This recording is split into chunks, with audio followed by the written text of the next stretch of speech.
Buenas noches con todos. En esta oportunidad vamos a desarrollar la evaluación T2 del curso de productividad y calidad de obras. Eh, Somos el grupo 5, el cual está conformado por Chávez Izquierdo, Rivera Guamaní, Mego Díaz, Vivanco de la Cruz, Guerrero Morquencho, Lavado Caballero.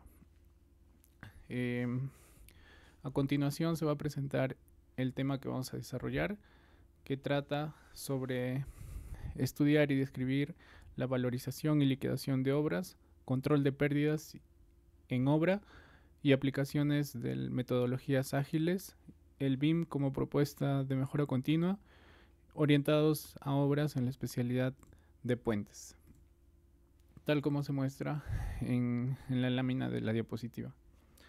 Bien, para iniciar y hablar sobre la valorización y liquidación de obras, se tiene que mencionar que la valorización es un proceso anticipado a la liquidación y que consiste en el reconocimiento económico periódico del avance físico de una obra, ¿no? En ejecución, puesto que las valorizaciones generalmente pues se realizan en periodos de cada mes y la liquidación pues es el cálculo final del costo real de la obra.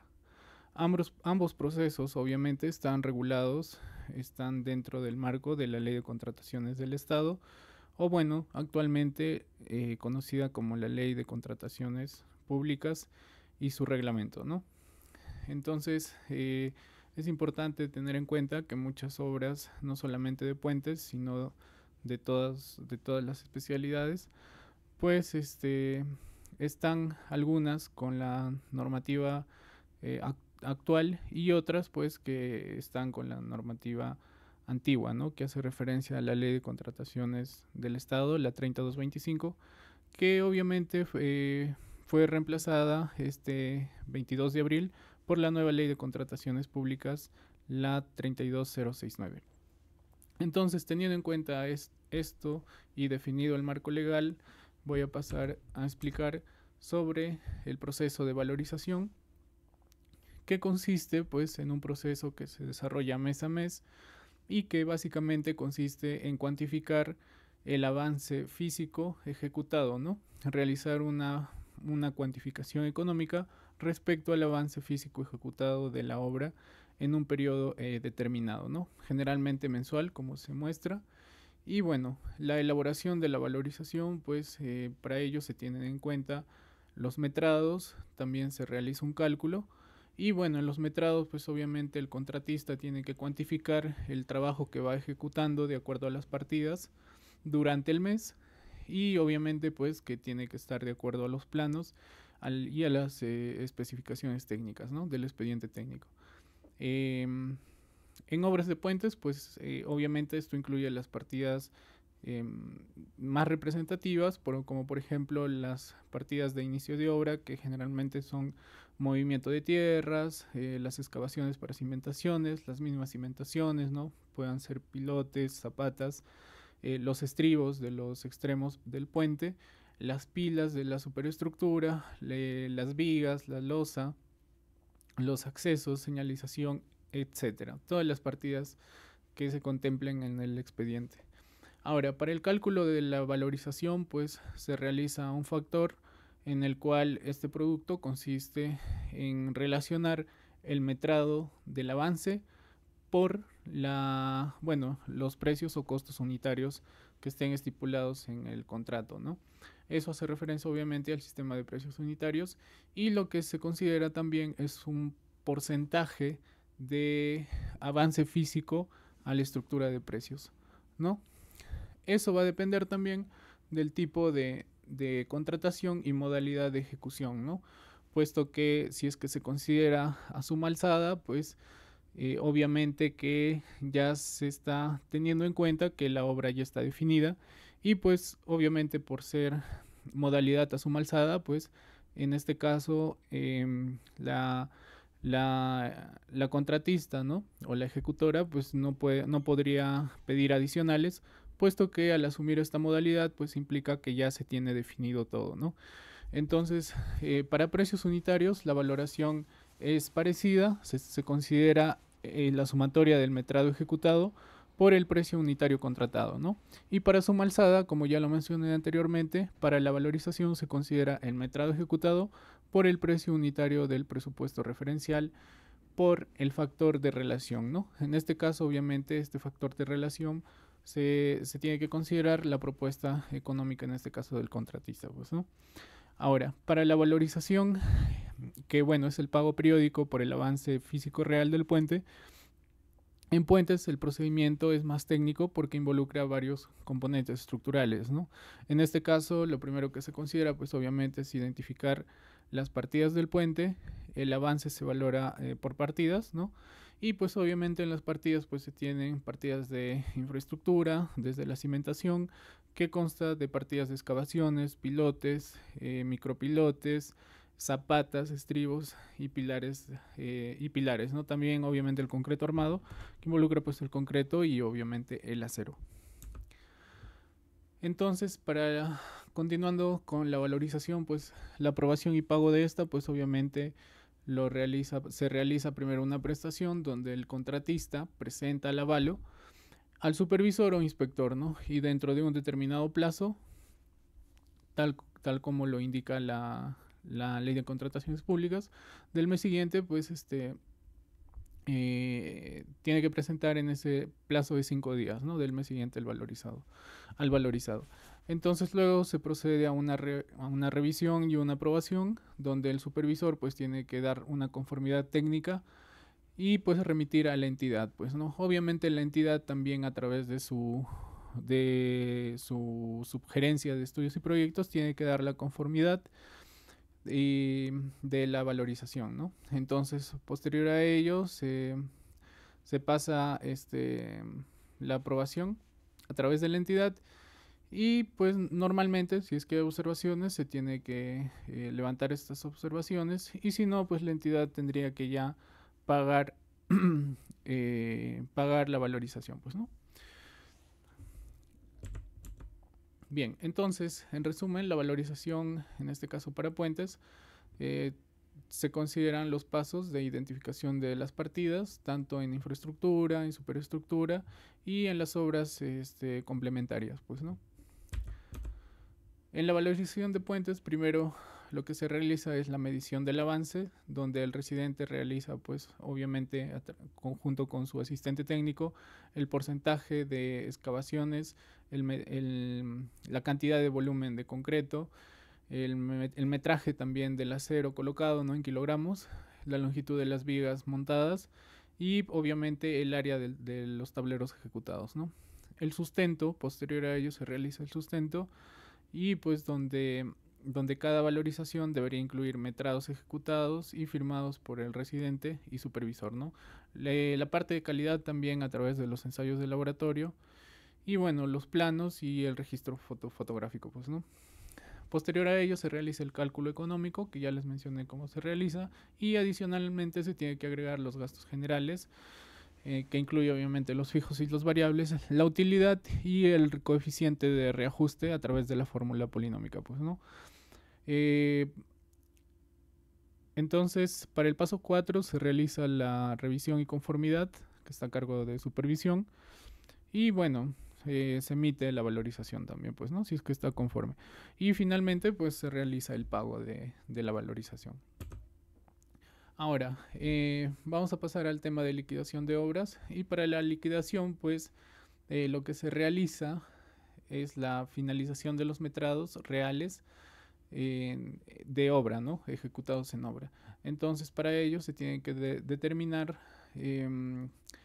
distintos metrados, valga la redundancia, en los que se calculan longitudes, volúmenes, áreas y cantidades, ¿no? Se ajusta a través de las variaciones por prestaciones adicionales, de repente partidas deductivas y pues si es que existiesen modificaciones del expediente técnico o mayores metrados también que podrían existir, pues, ¿no?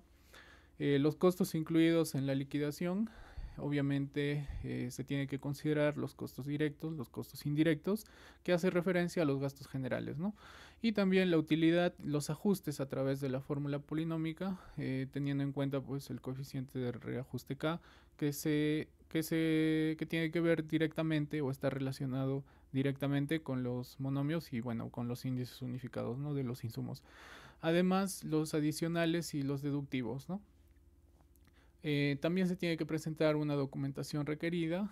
En este caso, pues el informe técnico de liquidación, perdón, incluye la descripción, una memoria descriptiva, las problemáticas constructivas, las modificaciones, si es que existiesen, y también un informe de calidad, ¿no? En este caso, los ensayos, pues, ¿no?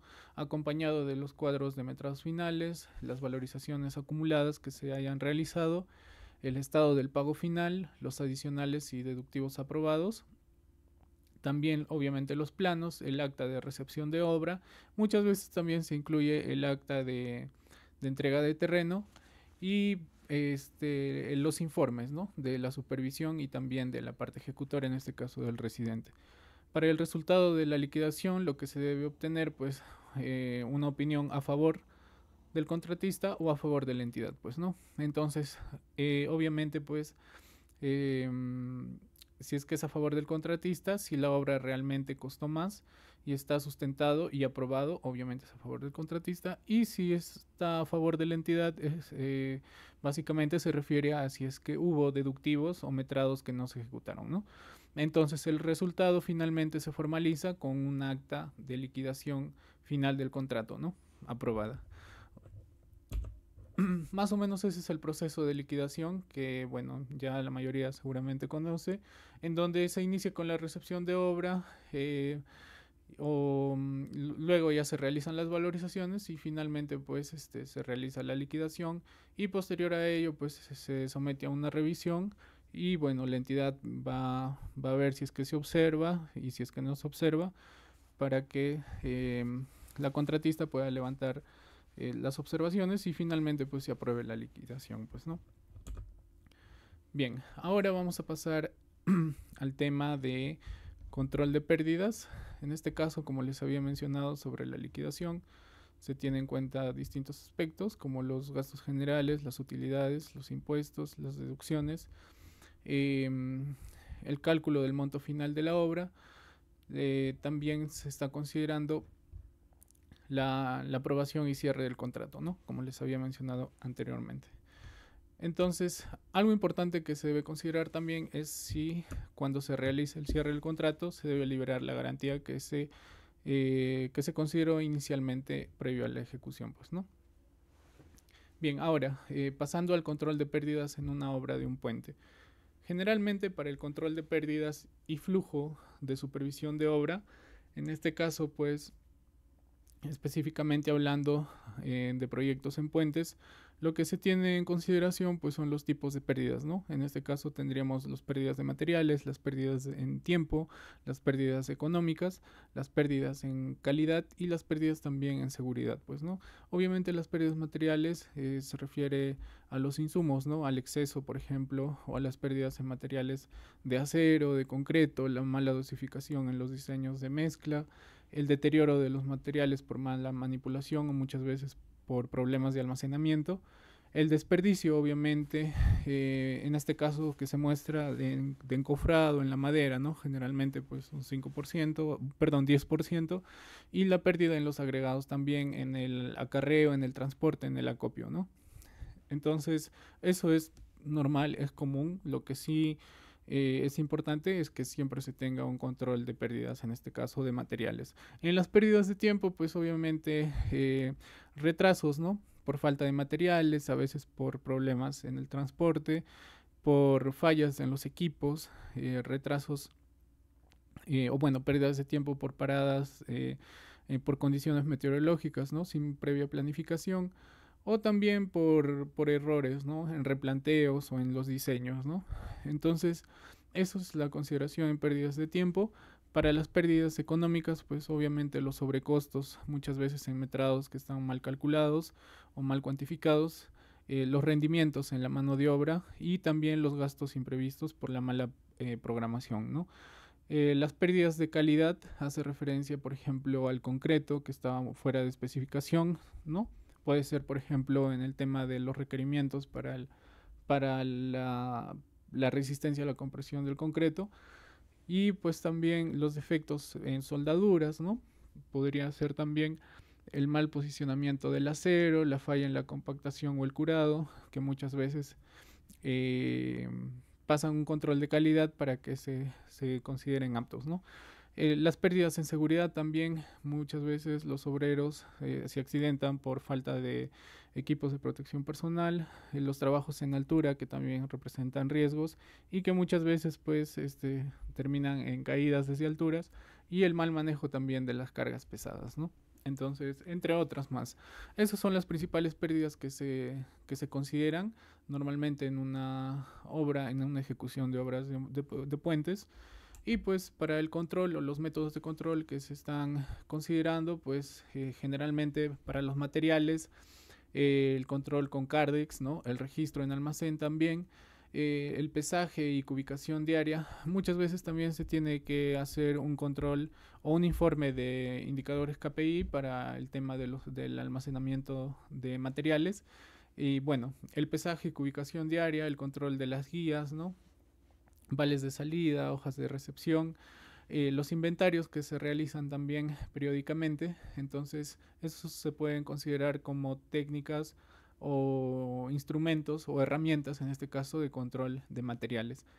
Para controles en concreto, ¿no? En materiales así como en concreto, se tiene que hacer un registro en vaciados, obviamente los ensayos, ¿no? Tanto de slum, la temperatura, la resistencia, una bitácora de mezclas, unas plantillas de riego, de vibrado, ¿no? Entre otras. Para el control de acero se tiene que considerar los cuadros de corte, el doblado, el pesaje, el control de mermas, ¿no? Y para los rendimientos en mano de obra, pues se puede controlar a partir de las partes diarias en jornadas y también las productividades por partida, ¿no? En este caso, obviamente eso se muestra en el expediente, pero muchas veces no coincide con el rendimiento real en obra, pues, ¿no? Y también los rendimientos según el análisis de precios unitarios que se tengan, pues, ¿no? Es una forma de control o un contraste que se puede tener al conocer los valores de los rendimientos que están especificados en cada partida al momento de realizar el análisis de precios unitarios. El control de equipos también, que hace referencia a los orómetros, al consumo de combustible, ¿no? El mantenimiento preventivo y también correctivo de los equipos que se estén utilizando, equipos y maquinaria en general. Eh, para el control de cronogramas, en este caso para determinar, para mejorar para mermar las pérdidas del tiempo, en este caso pues obviamente se tiene que considerar el, la ruta crítica, ¿no? De las actividades más importantes, el control de la línea base, los informes semanales de avance versus programación, los cronogramas muchas veces también, no solo el cronograma GAN, se puede también considerar un diagrama, un cronograma CPM-PERT, los indicadores, ¿no? También, y el método del valor ganado, ¿no? Son métodos para el control de pérdidas, en este caso de tiempo. Bien, entonces para el flujo de supervisión en obras de un puente, pues se tiene que considerar que se cumpla con las especificaciones técnicas, los planos aprobados, las normas de diseño estructural, seguridad y medio ambiente, control contractual, tanto como plazos, metrados y también la calidad, pues, ¿no?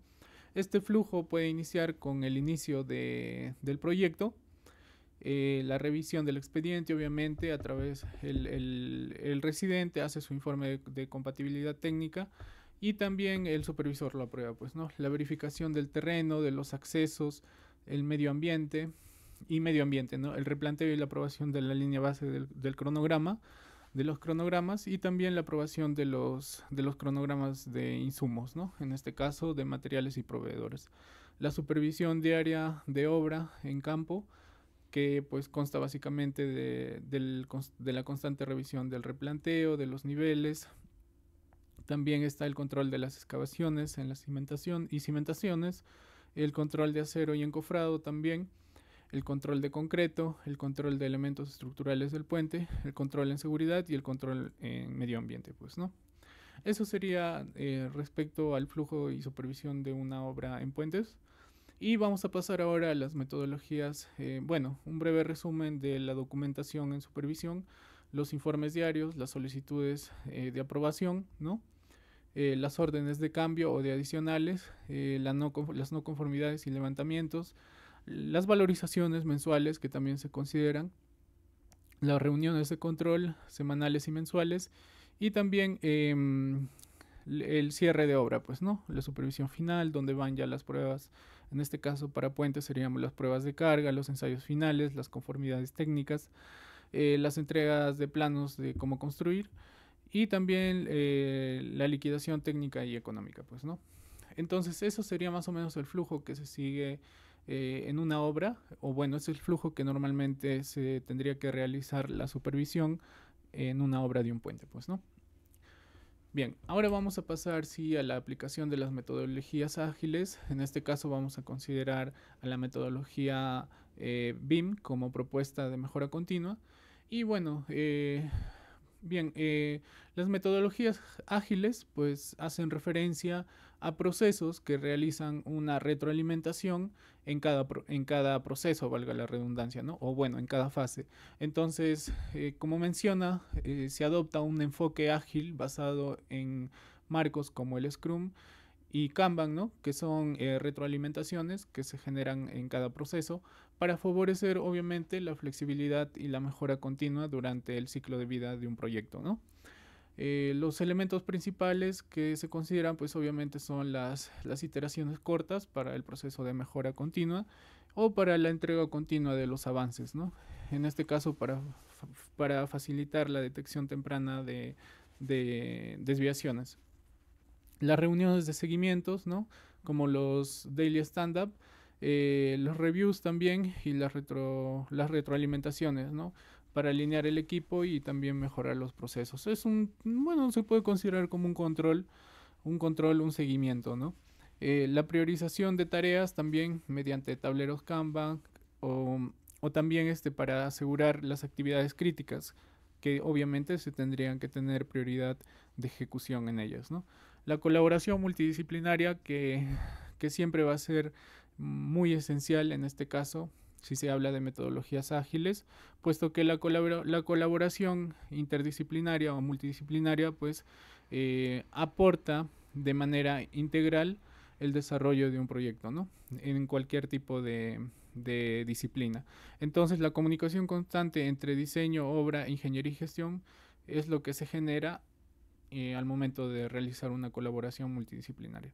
Los beneficios, obviamente, de estas metodologías ágiles son la mayor adaptabilidad entre cambios, la reducción de retrabajos y también la transparencia en el avance, ¿no? La mejora en la entrega del valor al cliente. En el gráfico se puede observar cómo es que se desarrolla o cómo es el ciclo de un proceso a través de metodologías ágiles, donde se tienen los sprints tanto en retroalimentación, en planeamiento, en revisión y los daily scrum, ¿no? Que hace referencia pues a las reuniones de seguimiento que se mencionó anteriormente. Entonces, eso obviamente va a generar un proceso más eficiente, un proceso óptimo al momento de desarrollar un proyecto, pues, ¿no? Ahora, introduciendo obviamente la metodología BIM al proceso, ¿no?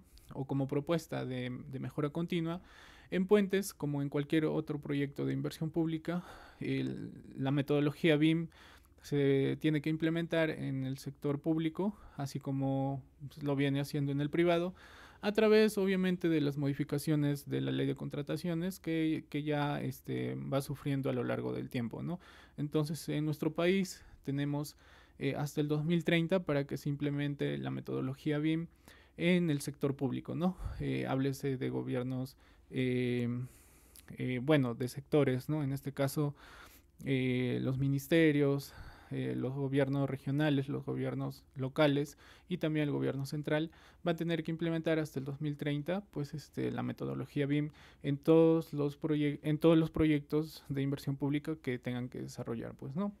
Entonces, si hablamos de la metodología BIM, que por sus siglas en inglés, que es Building Information Modeling, ¿no? Que es el uso del BIM, pues obviamente integra la información del proyecto en modelos digitales inteligentes, ¿no? Las aplicaciones claves que se tienen en el modelado, pues se basa en un modelo 3D, que es una representación, pues, geométrica, es una representación gráfica que obviamente tiene información visible y también analítica, en el que se va a tener que considerar los errores, ¿no? Los errores tanto en obra como en diseño. También se considera la aplicación del BIM en las coordinaciones interdisciplinarias, ¿no? En la planificación 4D y 5D, la gestión documental y las simulaciones y análisis, pues, ¿no? Los beneficios obviamente hace referencia a la reducción de conflictos en obra, la mejora en la precisión de mediciones y en los presupuestos y la mejor coordinación entre equipos, ¿no? El aumento de productividad y la calidad del proyecto. Bien, como pueden ver en el gráfico, se muestra el ciclo de vida de un proyecto donde inicia obviamente con, bueno, dependiendo, ¿no? En este caso se está considerando una renovación, una programación, un diseño conceptual que habla de una propuesta básicamente, un diseño detallado que hace referencia pues ya a la elaboración por especialidad o al diseño por especialidad, ¿no? Válgase arquitectura, estructuras, instalaciones, un análisis, ¿no? Obviamente en el análisis pues se tiene que hacer esta coordinación entre especialidades para ver su funcionalidad. Por ejemplo, en el caso de las estructuras con las instalaciones, ¿no? Que no haya conflictos o que no exista, perdón, interferencias. Y la documentación que hace referencia también al registro, ¿no? Ya no tanto del diseño o de la propuesta tridimensional, sino más bien al análisis de la información no gráfica. En este caso, pues se tienen los metrados, se tienen también el cálculo de repente, el dimensionamiento y también la fabricación, ¿no? Porque la metodología BIM es como construir. Luego se pasa a la siguiente fase que trata de la construcción y pues se consideran el 4D y 5D, ¿no? Que hace referencia a la planificación de la construcción y a los costos también. La construcción logística y obviamente como todo proyecto la operación y mantenimiento, ¿no? En la parte inferior se pueden mostrar las dimensiones BIM. Tenemos el 3D como dimensión inicial que habla obviamente sobre un modelo tridimensional, la documentación gráfica, la información geométrica y los objetos con parámetros, ¿no? La visualización del proyecto. Obviamente un modelo tridimensional no solamente pues tiene información gráfica, sino que también tiene varios parámetros que nos permite registrar de repente características de los materiales, características de los insumos y también varios parámetros, ¿no? Para que esta información más adelante se pueda optimizar y convertir en un modelo federado. Luego, seguido de ello, pues se considera la dimensión 4D, que en este caso se relaciona con la gestión del tiempo, donde pues se tiene que hacer una planificación en las fases de un proyecto, el control de plazos de ejecución y la optimización de operaciones de obra, pues, ¿no? El 5D habla más de la gestión de precios o de costos, en lo que se tiene que mencionar y realizar los presupuestos, los controles de gastos, la gestión de ofertas y contrataciones, y 6D ya habla más de la sostenibilidad del activo, en este caso del proyecto, ¿no? Que hace referencia pues al análisis energético, a la ecoeficiencia, a las certificaciones energéticas y de calidad que éste obtenga, y el 7D pues ya hace referencia a la operación, el funcionamiento y el mantenimiento también del proyecto en este caso, pues, ¿no? Se tiene las estrategias del ciclo de vida, el BIM como construir y también el modelo de operación y mantenimiento, ¿no? La gestión de servicios asociados. Bueno, estos son todas las fases que se consideran en la metodología BIM, o bueno, son las que hemos registrado. Y pues obviamente es una metodología que se va a implementar a nivel nacional en nuestro país Para eso también existe el Plan BIM Perú, ¿no? Que precisamente pues menciona que se tiene que considerar esta metodología de forma obligatoria hasta el año 2030, tanto en sectores públicos como privados, que ya se viene haciendo, pues, ¿no? Como había mencionado, las características principales de un proyecto BIM es el modelo inteligente, modelo 3D inteligente. Eh, También se tiene en cuenta la colaboración entre disciplinas, ¿no? Arquitectura, estructuras, instalaciones, el uso de entornos, ¿no? Eh, por ejemplo, el CDE, que es el entorno, bueno, el ambiente común de datos, y también el BIM 360, ¿no? Por ejemplo, para carreteras el Trimble, revisto también para presupuestos y así sucesivamente para cada fase. La interoperabilidad, ¿no? Que se considera en este caso el uso de formatos estándar, la coordinación entre las especialidades y las herramientas, ¿no? Para coordinación generalmente un coordinador BIM pues lo que utiliza es Navisworks, que ya obviamente tiene conocimiento pues de modelado, tiene conocimiento de modelado de todas las especialidades, ¿no? Normalmente, bueno, otros utilizan el BIM Collaborate, otros utilizan Navisworks, dependiendo de la herramienta BIM o de la herramienta BIM que se utilice, pues, ¿no? Ahora, en las fases de un proyecto BIM, como ya los mencioné, son el modelado conceptual detallado, la detección de interferencias y las simulaciones, pues, ¿no? Eh, bueno, esto también ya se mencionó y en operación y mantenimiento se tiene en cuenta pues los datos de los modelos federados o integrados en estos casos y la trazabilidad de equipos, manuales de modelos y obviamente la gestión del ciclo de vida del activo en este caso. Los beneficios que también ya se mencionaron, obviamente técnicos muchísimos por la reducción de interferencias, económicos también porque se optimiza de manera eficiente el presupuesto y pues obviamente que se reduce también costos por planificación, ya que la detección de errores pues anticipada, ¿no? Operacionales, ¿no? Hay en este caso, pues se puede considerar la mejor coordinación entre las disciplinas, procesos más rápidos y estructurados y obviamente una mayor transparencia, pues, ¿no? Y trazabilidad documental, que es lo que actualmente pues no se consideran en la gestión o bueno, en la elaboración de proyectos de inversión pública en nuestro país. Los tipos de roles, tenemos el BIM Manager, ¿no? Que designa estrategias, estándares y protocolos BIM. Tenemos el coordinador o el BIM Coordinator, que en este caso pues coordina los modelos, detecta interferencias, utiliza alguna herramienta de interoperatividad entre, entre disciplinas y pues para detectar básicamente las interferencias y gestiona el entorno común de datos, pues, ¿no? El modelador también, ¿no? Que realiza el modelado de su especialidad, por ejemplo, un modelador no sé, un modelador de estructuras, un modelador de arquitectura, un modelador de instalaciones, ¿no? En este caso, bueno, se lo considera como un modelador MEP, ¿no?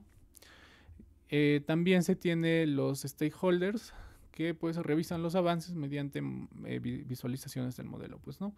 Los niveles de desarrollos, que son las cargas, ¿no? Al 100, al 200, 300, 350, 400 y 500, que hace referencia pues a las últimas dimensiones de la metodología BIM.